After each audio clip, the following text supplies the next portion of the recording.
maging sa mga alagang hayop, nag-aaway din talaga. Pinapakita nila kung sino ang superior sa kanila.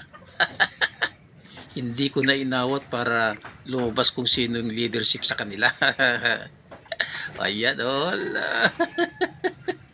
Naawa ako kaya lang talagang pinabayaan ko sila. Ganyan talaga eh. Dapat may panalo. Ayun, ipakan siya ng todo. Pero, ayan, tumakbo na. Umawat yung kapatid pero idinamay siya, oh. O, ayan siya. Ala, oh. Sabi niya siguro, kikialam ka, oh. Kawawang kapatid na idamay tuloy. O, yan siya. Siya yung leader sa mga magkakapatid. Kailangan talagang may pasimuno dyan sa loob. Yan mga labuyo ko, oh.